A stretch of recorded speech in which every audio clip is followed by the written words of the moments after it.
Good morning.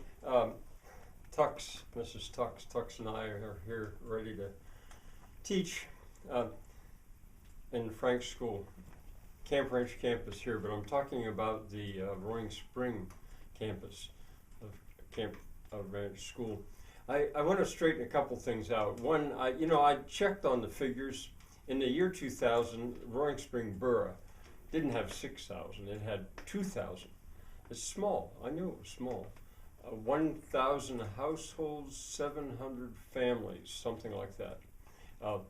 It's quite small. That doesn't matter. The point is, it's small. Now that's the borough.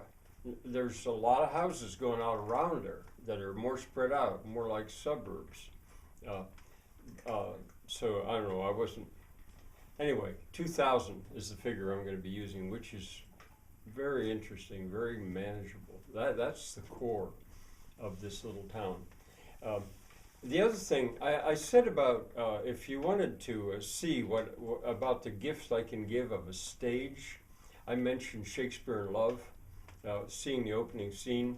Well, to expect you to rent the movie if you've never seen it, that's a little too much. But I went on YouTube and I found that the opening is there. I think it says opening scene or something like that. And I'll give you that link.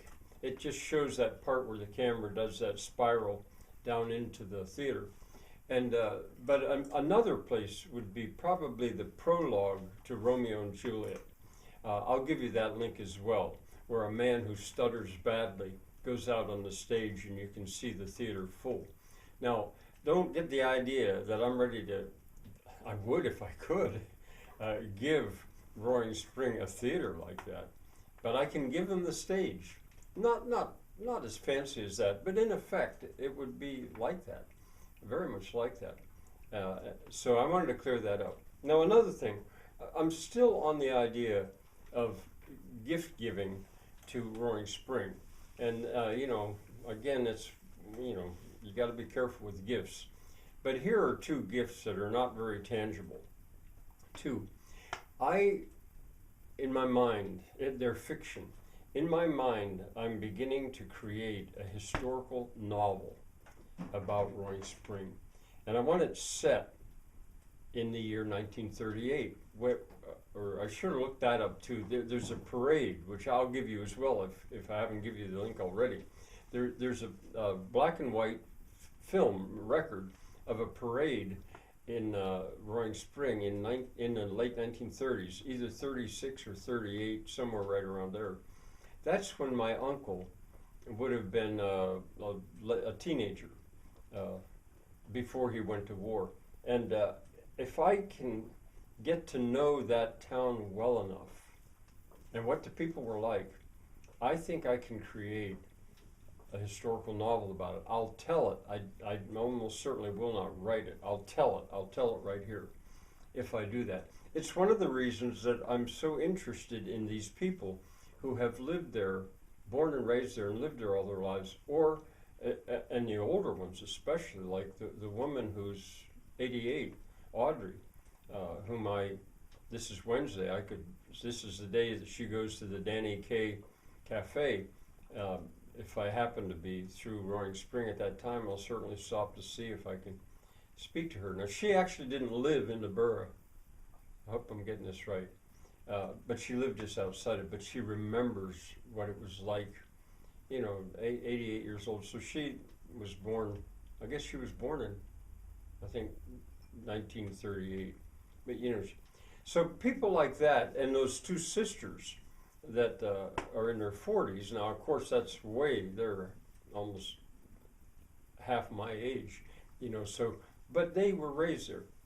So I want to try to get a feel for what those people were like and what they remember of their youth from that time. And there's another woman, I think I'll reserve a video to tell you about her that I ran into 2 days ago, who was very happy and anxious to talk about Roaring Spring, and she was in Hollidaysburg. So there's one gift. I'm going to put in my mind a story together a historical novel. The other one, and I could use help with that, a lot of help with it. The other one is again a novel, but instead of being the past, it'll be in the future, not the distant future. Maybe 4 years from now, the present, but again set in not only Roaring Spring, but in the whole of Morrison's Cove. Now I'm going to give these places different names in these various works of fiction, but it'll very clearly be based on that. And that one fascinates me, that idea, because to give a story of what it will be like in 4 years or maybe 6. If you know my channel at all, you know I think there are dramatic changes coming soon, not just to Roaring Spring or to here to the whole world.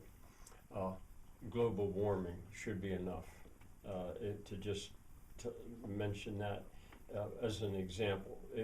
There are going to be huge changes, and to that will give me freedom to go out on on a limb and predict what life would be like in 4 years or 6 in that area. So there's 2 more gifts.